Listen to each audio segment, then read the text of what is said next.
Hello, Devlin here with you, and welcome to another edition of my pirate radio show. And thank you for joining me. Pull up a nice hot steaming beverage, whether it's coffee, tea, hot toddy, whatever you enjoy, hot chocolate, or if you want something a little stronger than that, by all means.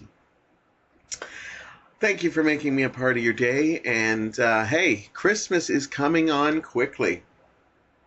It's hard to believe that we're just a few weeks away from the wonderful day, and it's been a very Christmassy day here for me. Week. Last week, I'm definitely in the Christmas spirit just because of the fact that just so many, Christmassy things happened last week. It's hard not to be in the Christmas spirit.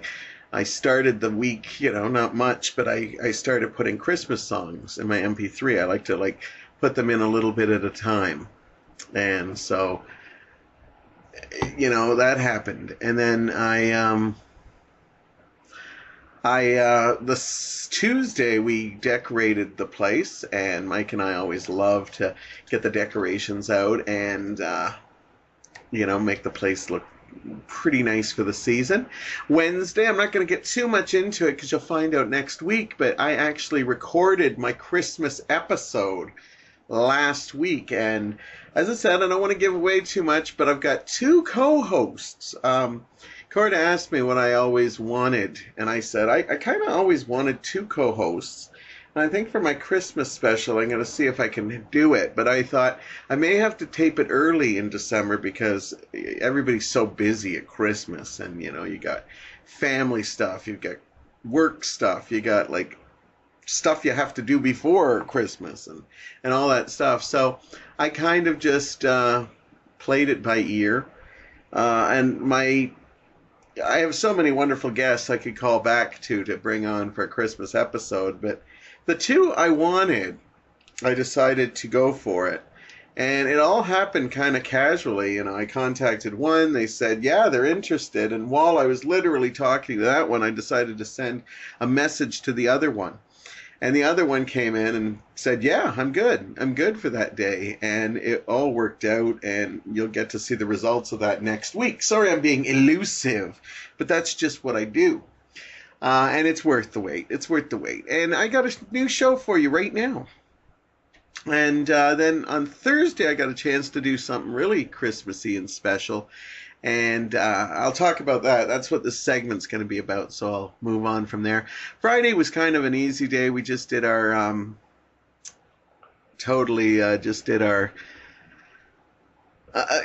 groceries, stuff like that. And then Saturday we went out, finished off our Christmas shopping, and sent out our Christmas cards, or at least we made our Christmas cards. And yes, I'm one of those old-fashioned people that still, every year I say, maybe we shouldn't do it this year. It's like we get less and less Christmas cards, but we don't really do it to get Christmas cards. We do it because I think it's a beautiful tradition. I love the fact that every day before Christmas you might get a Christmas card in your mailbox, and it's you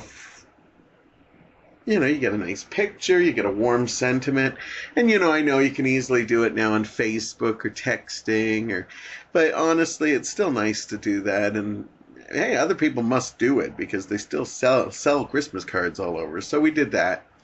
So anyhow, it's just been very Christmassy, and it's hard not to be in the Christmas spirit. Thursday, I got the opportunity to do a very special show. It's called 6-Minute Memoirs, and it's hosted by the lovely Anne Bomka. I hope I pronounced that right. Bokma. Sorry, Bokma. I'm sorry. I always switch the M and K. Bokma. I'm going to go with Bokma. Anyhow, but I always seem to switch Anyhow, she put this thing together, and I saw the show a couple of years ago when it was a big yearly event, and now she does it every 2 months at the Staircase. And what it is 6-minute memoirs is they pick a topic, and then a whole bunch of creative writers from all over come in and share their stories. And the first time I saw it, it was a bit chaotic, but the stories were like top notch. But because it was the first time, most first time events can kind of be a little overwhelming. Even Anne admits it was kind of crazy. So anyhow, she she did a Christmas one this year and was looking for people to tell Christmas stories. Now, I kind of always wanted to do 6-minute memoirs, so I basically put my name in the hat, and I felt I might be a little over my head because these are all like creative writers. Some of them are professional creative writers. Others, do it just kind of like they're trying to build their craft. But I thought I'm not really a creative writer. I just kind of like storytelling, and that's what the night's about. So I thought I'd throw my name in the hat, and luckily Anne decided to take pity on me and let me come onto the show. No, I shouldn't say that. Anne's actually seen many of my monologue shows, if not all of them. And she and her husband, Jeff Mahoney, have just been great supporters of mine over the years. So she welcomed me graciously to do it, and knew I wasn't going to like let it, let her down. I know that she knew that I could do this. I just do it in my own way, which is like everything I do in my own way.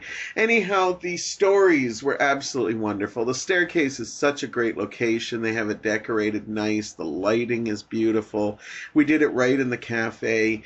Everybody came up one at a time. It was so tight, the show. And they did it for a wonderful organization, Sasha, that helps sex abuse survivors. And so it was a free night. People could come out, but if you wanted to leave a donation, you could. And the last couple times, I guess they've done it. They've done really good with it, and it's such a good cause. So I was happy to be part of that as well. The stories were wonderful. They ranged from the very personal to very well written, as in like just getting like it wasn't just people telling you like oh, the family got together. Like sometimes, because they were creative writers, they had such beautiful descriptions. You could pick up smells from like the cooking that was going on, just the way they described it. Your mouth would water sometimes when they described it. It very touching, and everybody was very personal, like some revealed sides that you didn't it's just a wonderful, wonderful thing, and I'm so honored they shared these with us, and I'm so glad I was a part of it. When I got the okay that I was part of it, I was excited about it, but I was also nervous because I really hadn't been on stage since the Valentine's Day show, how we first met. I had done a couple of the improv mixers, but that's just very informal, and this was like a full house. And so I wasn't really nervous. I felt a little out of my depths because, a lot of these people, like, they write it, and you have a choice. You can either read it from the paper or you can memorize it. And since I don't really write it down, I basically did mine in my head. Then I rehearsed it several times at home, and I constantly, I was fine when I finally got up there. I knew my style would be a little different, though. A couple of other people did it without reading it, but it didn't matter if they read it or not. The stories were just absolutely magical and very hard not to be put into a Christmas mood by listening to the stories. And Cordelia came out, and she had a great time, too. And I met some wonderful people there. Not only did I get to see some old friends like Colette or Marianne Daly and Kathy, and just, several people that I know from the staircase. And that was wonderful in its own self. But I got to meet some people, like some of the writers there, and talk to them afterwards. And Jeff Griffiths, Tom Shea. I also met Melissa Crawford. I met another gentleman named Paul, I think it's Chappell. And I had a wonderful conversation with him, and we've talked a couple times since on email, and he's just a wonderful man, and I think we have a lot of similarities from we're the same age, but I just feel comfortable talking with him, and he's just a remarkable person, just getting to know him. And I hope to get to know some of these people a little more. I also had another one of the readers there. Before I heard her read, I actually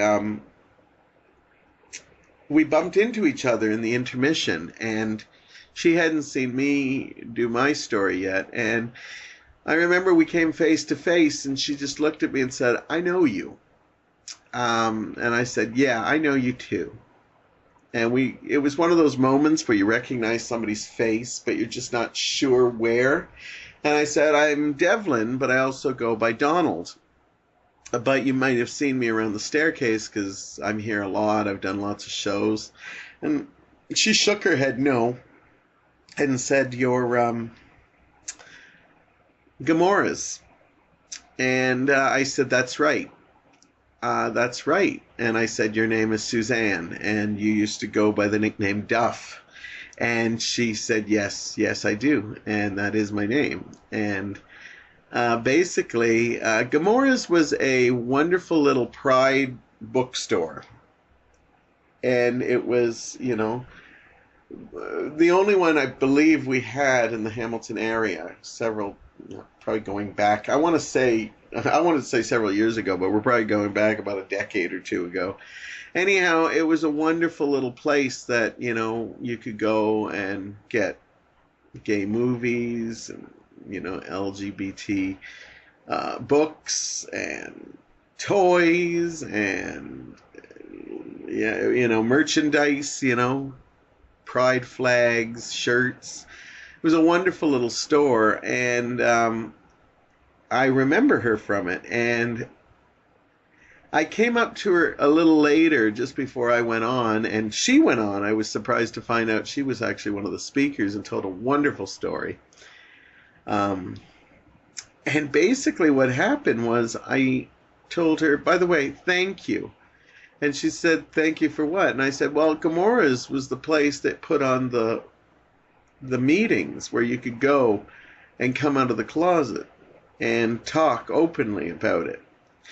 And she goes, "Yeah, it didn't last very long, but we did do that." And I go, "Well, I'm glad you did, because I met my partner Mike there. And that's the place that we met. And if you didn't have those meetings, we may never have met." And she thought that was so wonderful. Then when I got up to tell my story, I mentioned Mike in my story, and I think it made her happy that I thanked her for that. And I love getting the opportunity to thank people for stuff that, you don't get thanked for too often. Like, "Thank you for having this gay meeting where I met my partner," But I believe in this world we need to do that a little bit more. And meeting Mike is like such a big impact in my life. Why not thank somebody for having it, or providing the space for having it? So anyhow, after it was all done, I stayed around and mingled for a bit, and it was just absolutely a wonderful evening. As I said, I already had the Christmas spirit flowing because I had done the Christmas show for the podcast the night before. We decorated the house, already started listening to Christmas music, put on a couple Christmas specials at dinner already. So it was hard not to get into the spirit. And if you get a chance to do 6-minute memoirs or to see 6-minute memoirs, I strongly recommend it. I think it's going to be every other month now at the Staircase. I think the next one is in February. And honestly, it is a wonderful night. And it is quick night, too. It goes by quick. I've been to some storytelling ones that have kind of dragged a bit. But the fact that they keep the 6 minutes tight, but they don't even do big introductions. They just said, "Here's our next 3 speakers. Remember what position you're in," and then just go up. And Anne ran a tight ship, and it was such an amazing show. And then getting a chance to talk to other people and saying that, "Oh, you're and I teared up with your thing. And as you know, with my monologues, I love when people. I like when people, obviously, I like when people tell me you were really good and stuff, and I got a lot of that. But I like even more when people come up and talk to me about um, stories that my story triggered in them. So I got a lot of people. I told the story about my parents' ornaments. I think I've told the story here on the podcast. I know I've written out the story on my Facebook, and I know I've done it on my monologue show. But basically about my parents' Christmas ornaments and traditions. And so I got a lot of people telling me about their parents and memories they had with their parents, or a friend of mine, Keith, came up and told me that every year he's worried that his mom, this is going to be her last Christmas because she's been ill.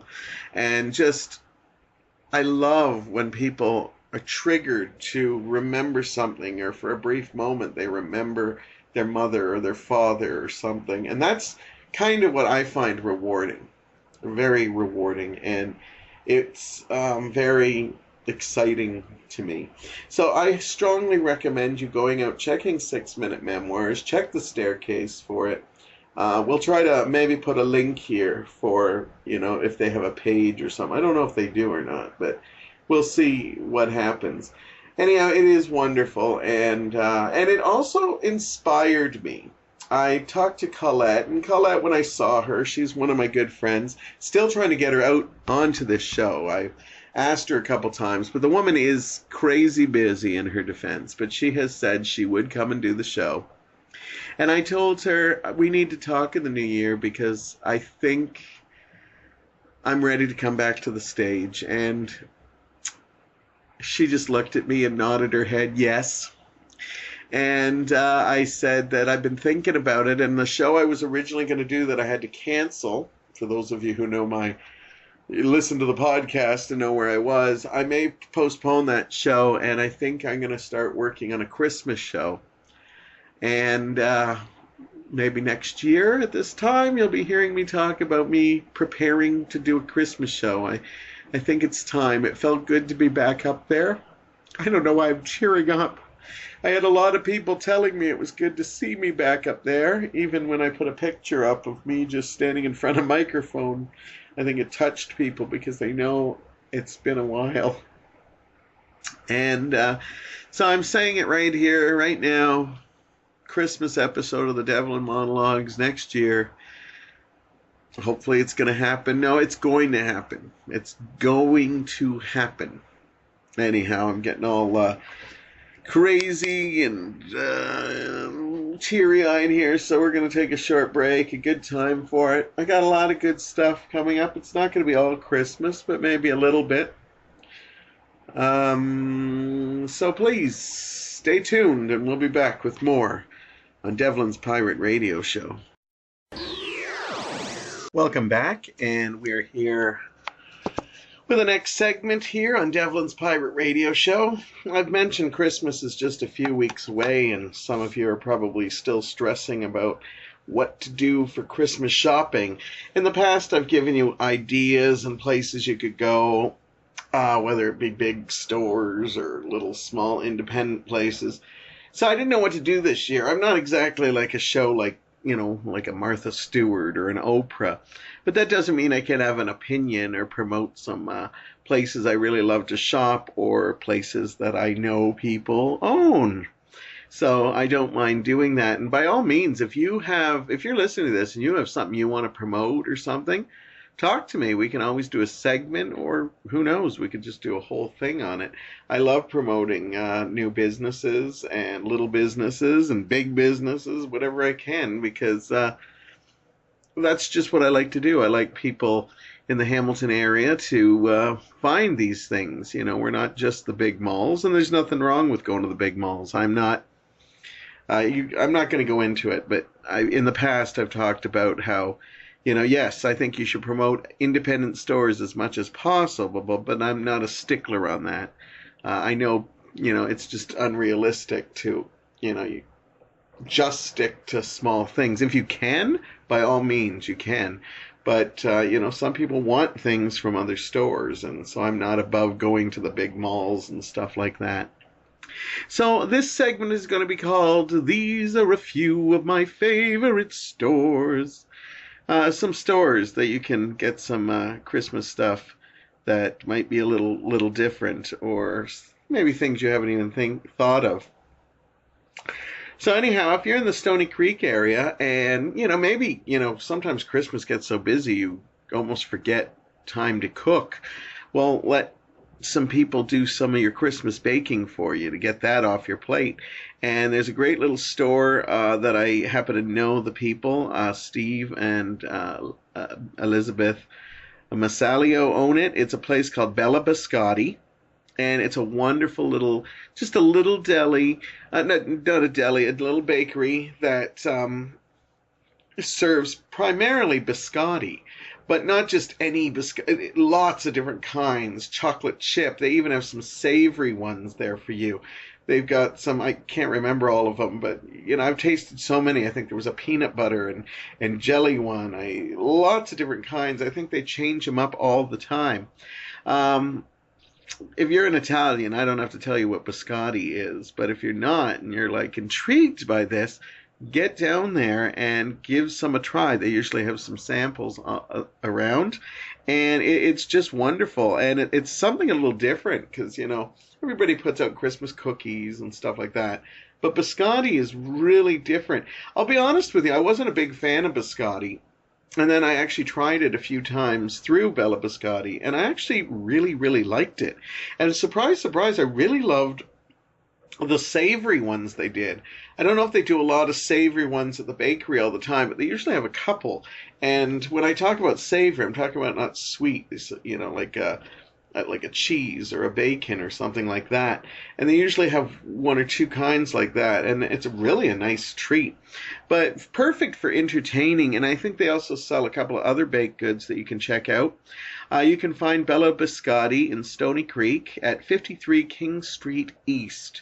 And definitely go down there, because sometimes, I know some people love to do Christmas baking, but the truth of the matter is sometimes you're just so busy you can't do it. So this is fresh made stuff, daily. So go check it out. If you're on Ottawa Street, I've got a couple of places that you could go to find some wonderful things. Now, I've promoted these places before. I've actually interviewed the owners of these places, and I'm such a big fan, it doesn't hurt to promote them again. First, if you're looking for candles or little, like just candles of all shapes and sizes, some of these candles are just so beautiful, you don't even want to light them because they are so beautiful. But they still, beautiful scent, and you'll love walking in this store. If you love candles with aromas, you just walk into this little store in Ottawa, and it's just jam-packed with product, and all the product is handmade. I'm talking about Wicked Wax Creations. A friend of mine, Wes Fletcher, owns it. You can go back on one of the earlier episodes and hear an interview with it, which is great.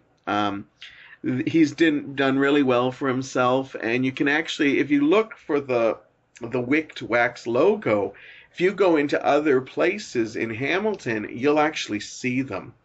They've been famous for a lot of things. They did the Hamilton brick, which they were allowed to do, which sells out. I wouldn't be surprised if they sold out. I don't know if they're making any more.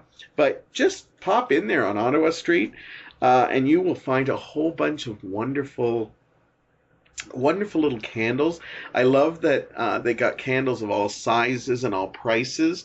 They've got wonderful refillable candles that you buy, and then when they're done you just bring them back. It might be a little too close to Christmas to get any of these kind of orders in, but something to know for the future is you can actually talk to them about making something original too. They'll work with you on that kind of stuff too, because a couple of my friends have done that, and but it might be a little too close to getting Christmas stuff. But you know what? Every time I go in there, they have a lot of great merchandise, and it's just a great store to get in the holiday spirit. It always looks great. The Wes and Sean are just so inviting and so it's just a wonderful experience. And everybody, candles look so great, not only at Christmas, but this time of the year, winter. It gets dark so quickly, so you get to enjoy those candles. I know in the summer it's kind of hard because you don't really get to, but in winter, come on, it gets dark. 4:30, you're already dark, so you get to enjoy those candles a little longer. So, Wicked Wax Creations you can find on 203 Ottawa Street North here on Hamilton, Ontario. And while you're in the area, you just walk a couple of blocks towards King and Main, and you will find another place that a friend of mine owns, Revolution Records, owned by Scott Bell and his wife, and another wonderful store that sells, well, obviously records, but they also sell merchandise, they sell used, they sell new, and it's a great little store for your music lover, because you might be able to find some rarer things. They do sell vintage albums and stuff, and it's a great place to go looking through. Great prices on used DVDs, and I know some people are they don't like to give used but for me, if I got something, I don't care what it is, if it's rare and stuff, and if you give a flip through their DVD and Blu-rays, they not only have a really good selection, but they're really well priced, like low prices. And so pick up a couple of movies and put a nice bow around them and let somebody enjoy it. And it doesn't even have to be movies. What I like to do is give them a movie that you think they'll like. Some people are just so like, oh, I'm not sure if they have that movie, I don't know. Pick some movies that are in the style that they like. If they like this kind of movie, well, try them on something different. I think they'll appreciate it. The same with music, take a chance. And as I said, they got lots of toys and other great stuff there. Lots of great little stocking stuffers for the music fan and movie fan in your life. And that's Revolution Records. You can catch that on 168 Ottawa Street North here in Hamilton, Ontario. And again, if you go back, you can catch an episode where I interviewed Scott. And yeah, it was a lot of fun. If you're in the James Street area, then by all means, I've promoted this. I've never interviewed the people. I don't know them. But it's a great little thing, maybe a good one for those people in your life who like to pamper themselves. A great place called Burlap and Twine. And I love this store only because of the fact that it's got, well, I go there to get my bath bombs. I have talked extensively on bath bombs. This isn't a show about bath bombs, but I'm surprised at how much I have talked about bath bombs.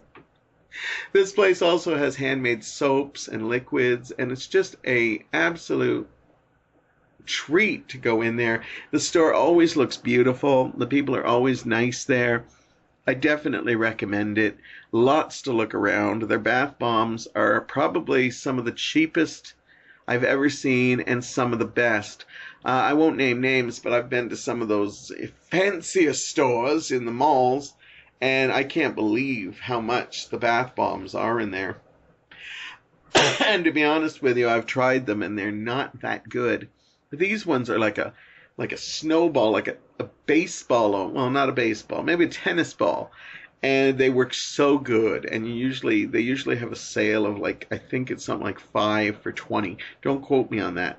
But anyhow, there's lots of great stuff to look at, and a wonderful way to, like, maybe, get a basket at the dollar store, and then just fill it with a whole bunch of little pleasantries that they can try. And that you can find at Burlap and Twine, 259 James Street North. And these are all places that I've been to and love to shop and love to recommend any time. And a reminder, if you do have a store or know of a local store that you'd like to promote, let me know. I don't have the biggest audiences around, but I do have some people that have gone to these stores and actually shopped, and so we're not too bad in promotion.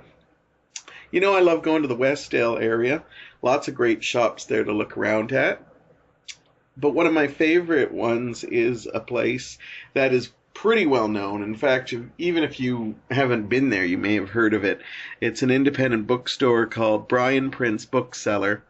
And I love going into any kind of Indigos, chapters, because they're really great. But if you're looking for more independent books or stranger books or limited books, Brian Prince Booksellers definitely probably has what you're looking for and will look for it, especially if they're independent authors and stuff like that. It's a wonderful place. It's been around for years. Brian Prince is a very well-known name in the Hamilton area for, not just, his book selling, but just all the stuff he's done for the community. And it's a great little store. It's just off. It's in the Westdale area. I usually pop in if I'm got some time to kill before going to the Westdale or something like that, or checking out some of the other stores. Great little bookstore. Often have independent people selling their books in there as well. If you're a fan of books, you should check it out because it is just a great, great little place to go in. They're doing some renovations and stuff now, so I have a feeling it's going to be even more awesome when it's all finished. You can find Brian Prince Bookseller in the Westdale area, 1060 King Street West. Okay, so we've covered pretty much your baking goods, your candle goods, your music fans, your people who like to be pampered, and your readers. What does that leave? Well, there's always those, I don't want to call them nerds or geeks, but those, comic book fans or sci-fi guys and girls that are out there. And I love going to a place called Big B Comics up on the mountain.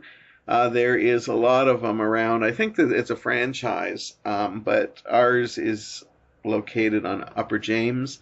And this is a great place. We have a lot of good bookstores around, but I like this one because it's a bigger size one. They deal more in graphic novels than they do because I think there's just more need for graphic novels. But if you want new titles coming out, they have like individual issues that come out. They just don't hold a lot of big back copies. And if they do, you can find some good bargains in their basement and stuff. But I also love this place because they got a ton of merchandise and toys. And it's just great to look. You can get some more unusual stuff, more expensive stuff, as well as some of the cheaper stuff. As in, like, you can get, like, comic book statues and busts that you can't really sometimes find at smaller bookstores and stuff. But you can also find lots of action figures or the pop vinyls or stuff like that. I don't know if they sell gift certificates, but that's always a good thing. Although I have recently found out that younger people are not big fans of gift certificates.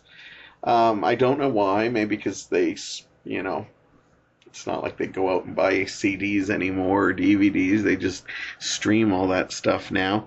But I don't know. I do know they might carry something like that. And for people who are into graphic novels, there's a lot of people still into comic books and stuff.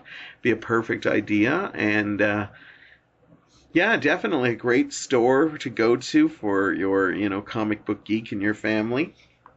And lots of them out there now, not as taboo as it was when I was growing up.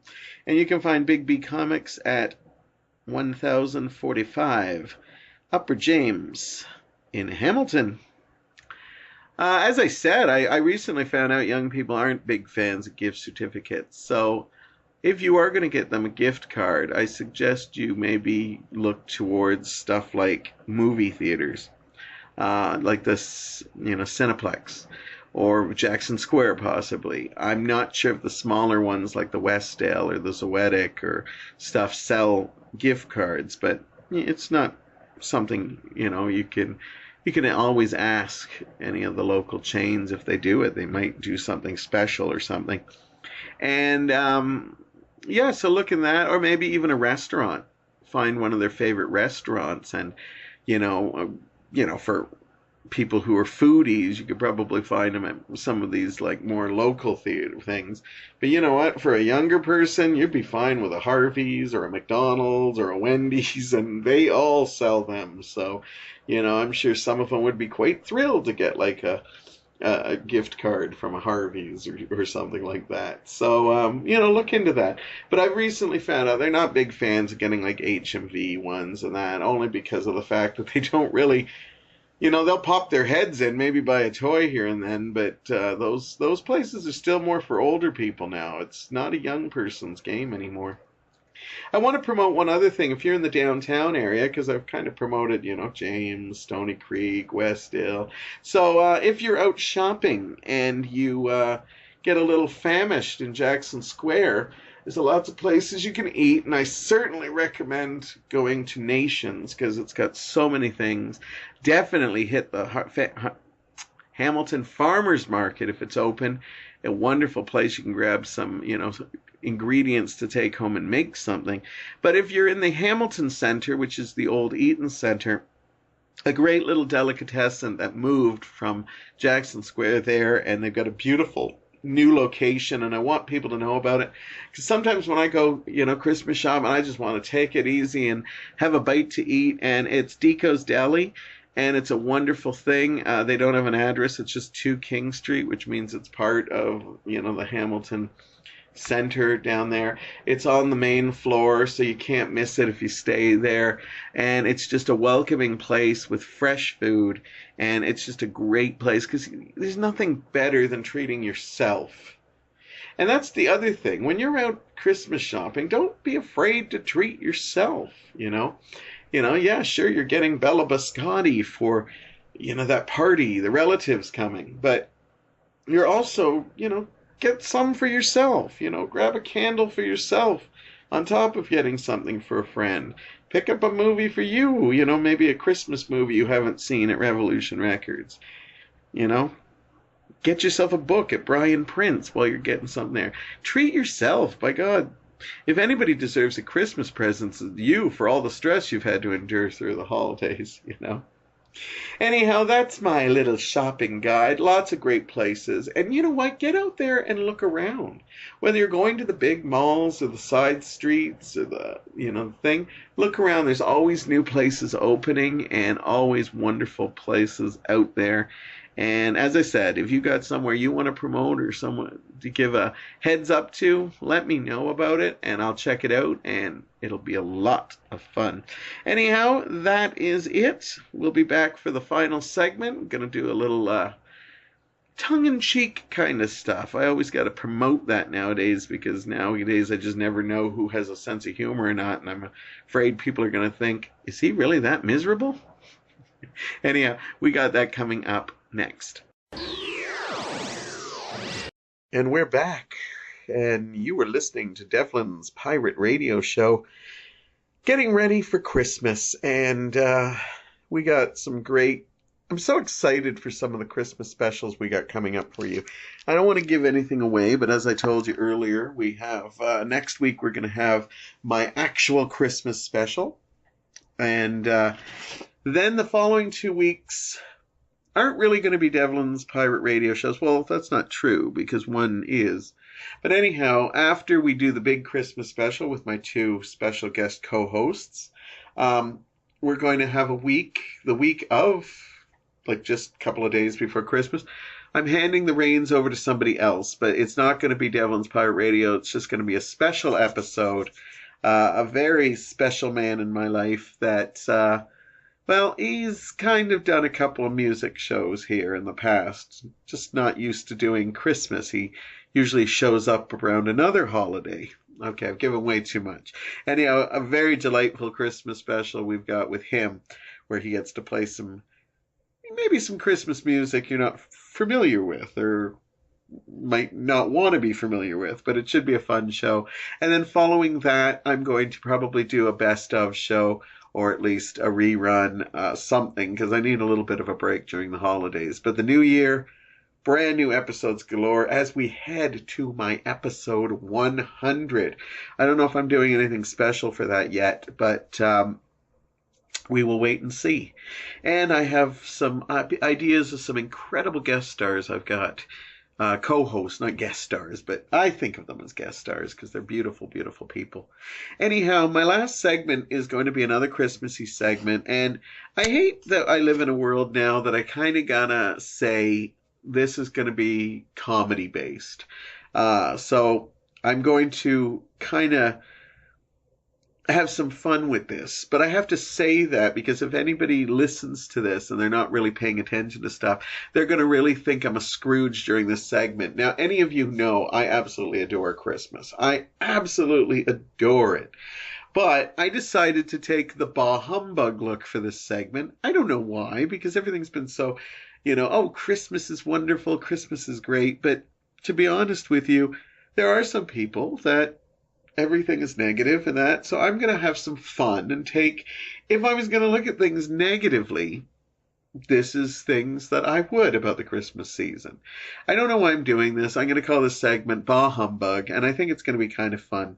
But I have to put a disclaimer before you guys start sharpening your knives or your pencils or your email things to send me emails. Keep in mind there is a bit of humor involved in this, and there was a time I never had to do that.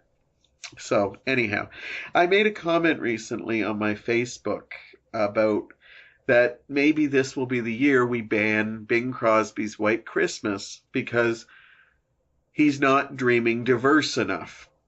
And I said that because of all the controversy with whitewashing and how we need diversity in everything now. And I'm not going to make that the issue. But what I wanted to say about it is I thought it was a cute thing, and I think a lot of people found the humor in it. I didn't get a lot of likes for it, so I think some people are still afraid to laugh at that kind of thing. And second, some people just didn't think it was funny at all. And hey, that's fine, whatever you think. But I think I made a good point with the fact that, everything seems to be changing, so why not White Christmas? And it got me to thinking that I can see a day where we might ban stuff for that. So we're going to start this little segment off with a couple of other songs that could be banned in the future. This is one I talk about all the time, but what about Rudolph the Red-Nosed Reindeer? A cute little song, we all know it, we've sang it since we were kids, we still sing it, and we still get giddy when the TV special comes on. But what's that song about? It's basically people bullying a reindeer who has this, I don't want to say disability. It's different than everybody else, but I don't like to use that word. But it basically is something that obviously makes him different than anybody. And in the beginning of the song, and I laugh about having to analyze the song only because there's not that many lyrics to it. But it tells such a deep story. But the truth of the matter is Rudolph is made fun of, and he's not allowed to play in any reindeer games. And what happens? This bullying is okay until they find a use for his, I don't know what to use, his ability, his red shining nose. One foggy Christmas Eve, Santa decides, hey, we found a way we can exploit it. And we're using that. I don't know. Does that teach a good message? It's like, if you're different, it's okay to bully you and treat you differently until we can find a way to exploit you. Again, I'm saying this with a bit of tongue in cheek, but at the same time, that's what this song is saying. So if we're going to get rid of White Christmas because it's not diverse enough, we'll have to get rid of Rudolph, because to me, that's just wrong, because it's just not right. Another one that has become very popular in the last couple of years is Baby It's Cold Outside. This has become the duet to do, and if you do a duet Christmas album, you have to find another celebrity to do this. The song is absolutely insane, and some of you are already humming it in your head because it's amazing how many versions are played on the radio. But if you think about what the song is about, this woman tells him no like 72 times during the course of the song, and he keeps persisting and persisting. I'm not trying to say this song is about rape or anything, but he is harassing her to a point that's almost thing. Now, every version you hear plays it as fun, and I get the fun in it. But is there going to be a time when people are going to say, wait a minute, why is this okay? She says no at every prevail, and at the end she breaks her down. He breaks her down because she kind of hints that, yeah, okay, maybe I'll stay. To me, I'm surprised this song even gets played on the radio due to the fact that it's not right. He's like almost like accosting her. Baby, it's cold outside. You better stay. I know, again, a little bit silly. Other songs, I'm sure there's a lot if I really think about it. Have Yourself a Merry Little Christmas. That's all about depression. You know, talking about not sure who's going to be around the Christmas tree the following year. Maybe it's too depressing because it's not really giving us a reason to help depression. It's just kind of celebrating depression. I don't know if we should ban that off the radio because it is depressing. I heard the original lyrics were really bad, but this sweet little song, if you hear it, it's actually very dark. Holly Jolly Christmas by Burl Ives. I think other people have done it, but it's not one that's done too much. But we hear the Burl Ives one. I love this song, but it really sounds like a drunk old uncle that's just getting drunker and threatening to kiss women and stuff like that. Again, I'm taking this to epic proportions, but I'm trying to make a point that says that if we start banning certain songs, why not just go the whole load and get rid of these two? So get that Holly Jolly, Kiss Her Once for Me. Fairy Tale from New York, one of my all-time favorite Christmas songs. It has the word faggot in it, and we still play it. You know? It's still a great song, but hey, nope, it's got dirty words in it. Let's not do it. Now, as I'm saying, a lot of this I'm saying with a bit of tongue-in-cheek, but pretty soon we're going to be basically down to instrumentals if we keep thinking. But this is my Bah Humbug segment. I'm going to get away from music now and just come up with a couple of things that I'm going to speak for you. Or maybe not you, but maybe you. As in, you might not agree with what I want here, but here are other things that drive me absolutely crazy. Okay?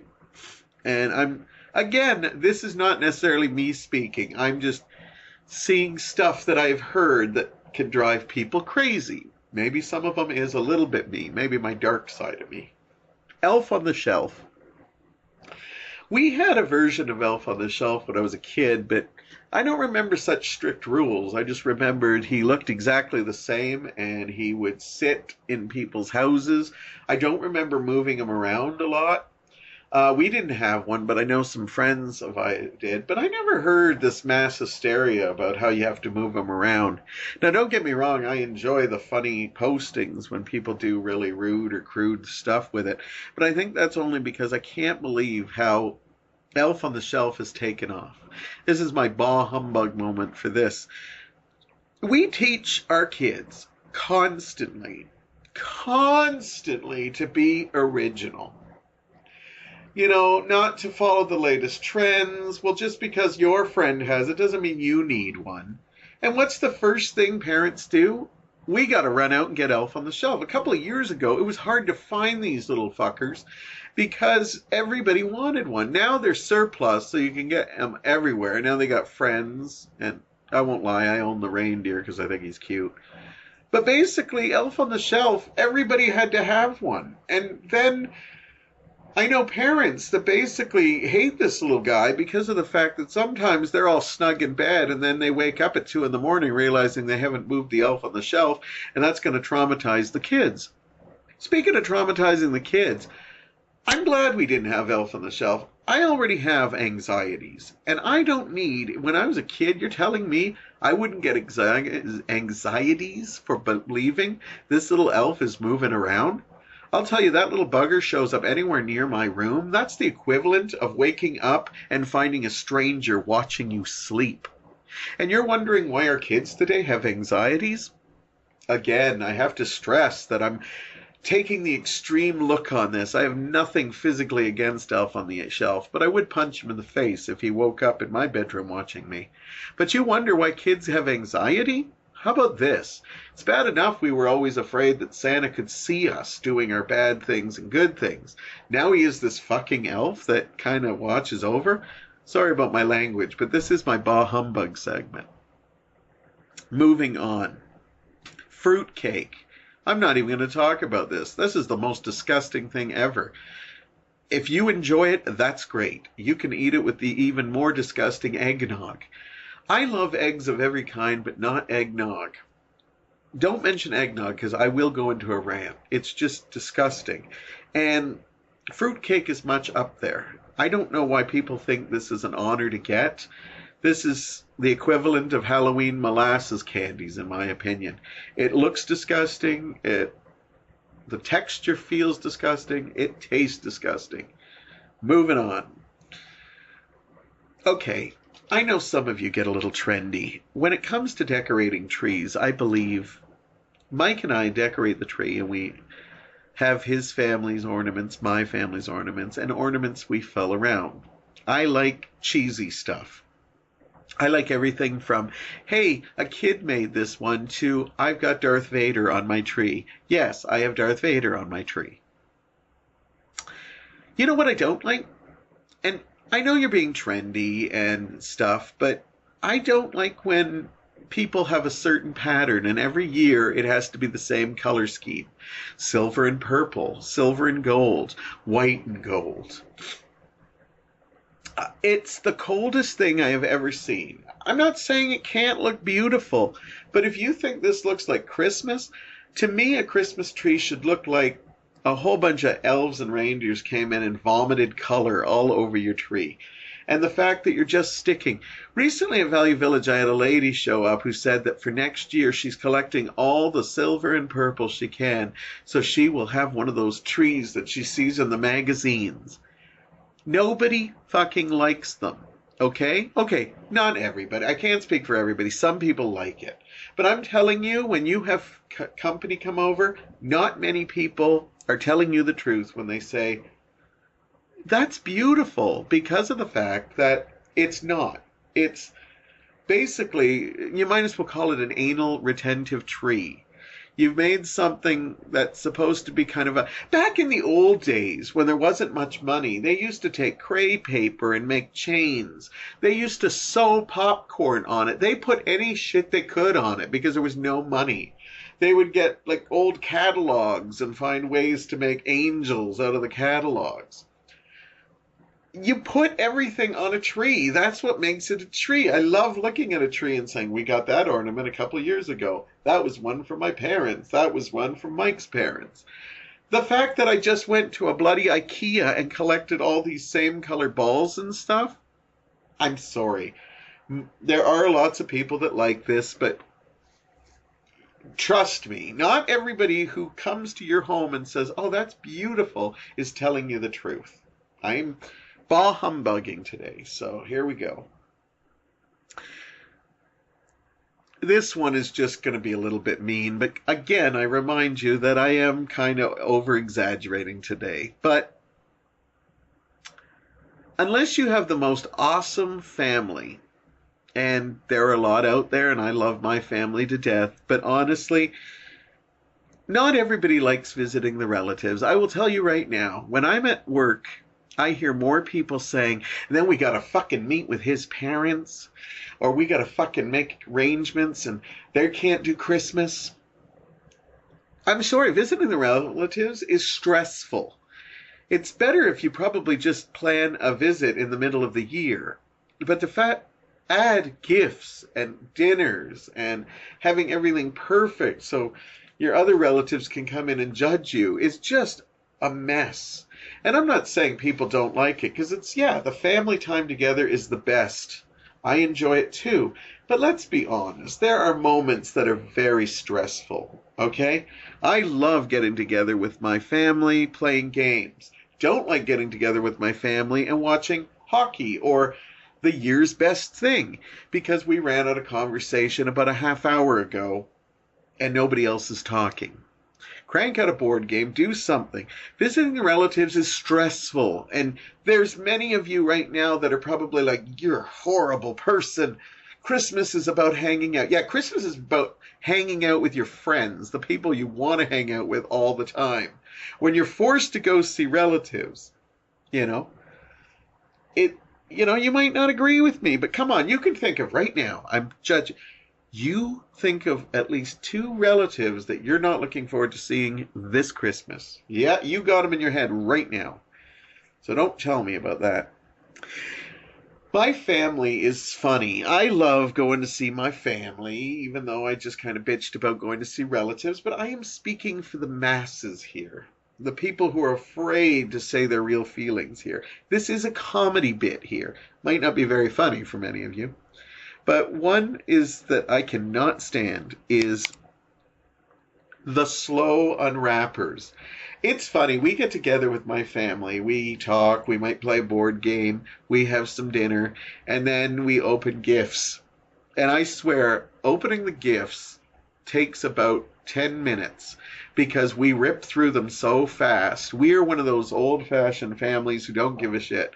I'm telling you right now, the people that drive me crazy is when you give them a gift. What you want to see is their enthusiasm. You want to see them rip open to it like, oh my God, this is incredible. But then you see these people like, oh, you shouldn't have. And they take your gift and like literally try to save the paper because the world's going to be saved. You know, that paper's already been used. You know, you can rip it up if you want.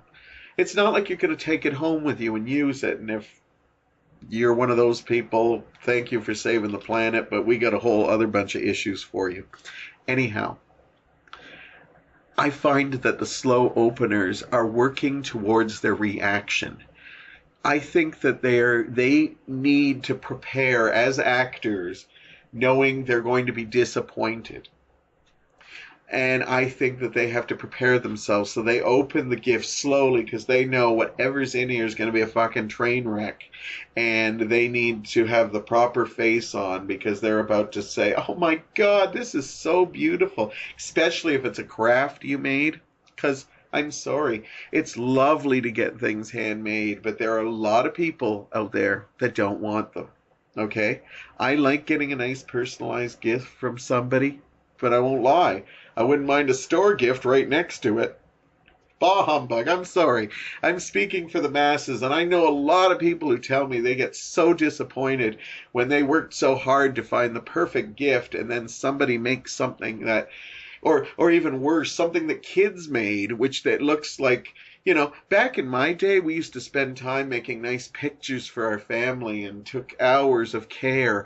Now a kid throws together 2 popsicle sticks and fucking too much glue and like took them 3 minutes in between, you know, waiting for the game to download between level to level, and we're supposed to be smiling at it. The glue's still wet as we're holding a couple of popsicle sticks that make like a reindeer head.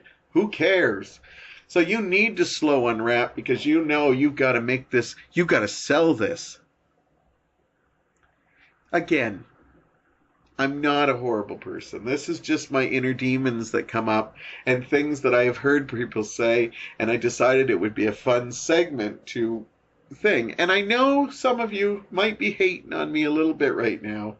But the truth of the matter is, I know that there's even more of you that are laughing your ass off because everything I said here was true. Anyhow, I'm in a great mood.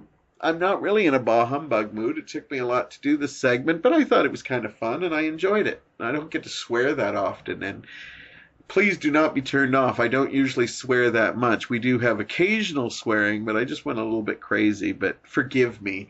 It's been a rough day. Anyhow, I enjoyed the Bah Humbug segment. Next week, tune in for the big Christmas spectacular. Okay, it's not like we're going to be singing enough, but I'm going to have 2 co-hosts in here. We're going to talk a whole bunch of Christmas and probably a whole bunch of other stuff. And get out there, do your shopping, get some Christmas holiday music on. Kiss her once for me, even your holly jolly Christmases. And I will talk to you very, very soon.